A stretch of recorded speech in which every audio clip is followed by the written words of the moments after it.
Je suis Philippe de Clercq, je suis diplômé de la faculté en 2011, donc mon souvenir c'était la première année où c'était un diplôme de l'ULB. Je suis actuellement enseignant ici à la faculté et je continue ma recherche aussi doctorale.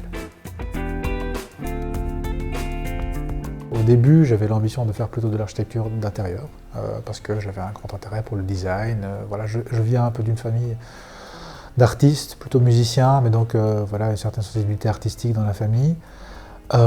Et en fait, tant qu'à faire, pour prendre plus large, je me suis aventuré plutôt dans l'architecture. Ce qui est assez drôle, c'est que la première année d'architecture a complètement chamboulé toute ma perception de ces choix. Et en fait, j'ai découvert dans l'architecture des choses beaucoup plus riches et complexes que ce à quoi je m'attendais. Et donc finalement, ce qui m'intéresse aujourd'hui dans l'architecture est assez éloigné des raisons pour lesquelles j'étais venu m'y inscrire à la base.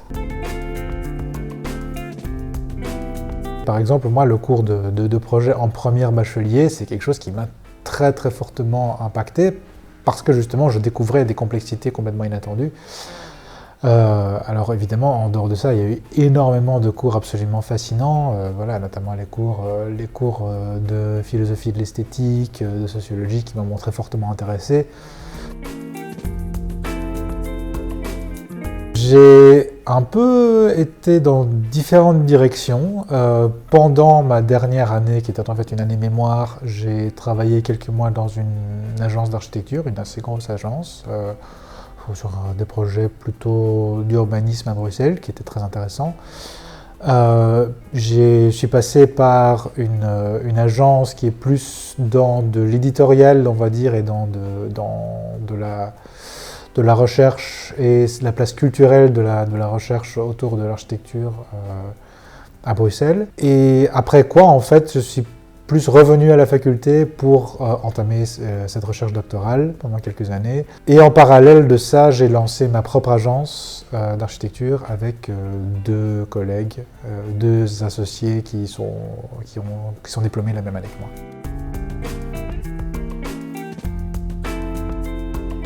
C'est d'être vraiment curieux. C'est vraiment d'aller chercher les choses qui vous sont conseillées comme pistes à explorer. Oui, d'aller fouiner dans les livres, d'aller fouiner, enfin, surtout plus dans les livres que sur Internet où il y a un peu trop des choses centrées sur l'image. Mais je pense que je vais peut-être parler d'un moment un peu clé pendant mes études où en fait j'étais en grand questionnement justement par rapport à l'architecture, où je me demandais un peu ce que je faisais là.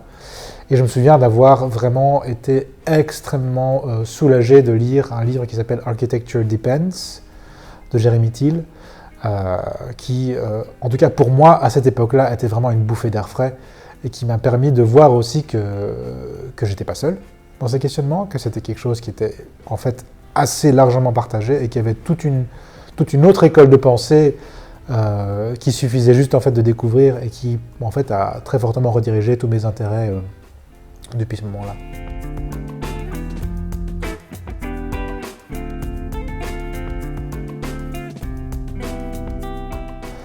Je souhaite surtout que les choses qui ont été mises en place et les chantiers qu'on a ouverts, il y en a beaucoup, puissent tous aboutir avec autant d'ambition qu'ils n'ont commencé. Je pense que c'est vraiment ça qui va nous énergiser pour les années à venir et pour les 10 prochaines années. Moi, je travaille notamment sur donc la semaine d'innovation pédagogique, qui est un moment qu'on est en train d'essayer de plus développer et de plus asseoir dans notre fonctionnement facultaire, qui est en fait une semaine dans laquelle les enseignants peuvent expérimenter d'autres manières d'enseigner de l'architecture, mais aussi d'entrer en dialogue avec des acteurs extérieurs à la faculté.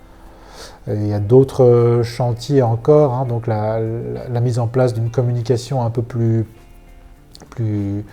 proactive des productions de notre faculté, comme une production culturelle à part entière, notamment la production de nos ateliers, en fait, qui jusqu'à présent a été beaucoup plus exposée pour les membres de la faculté au travers des expositions dans notre musée, mais qui pourrait vraiment beaucoup plus sortir et être montré comme une production culturelle vraiment à part entière et qui vaut le détour, vraiment.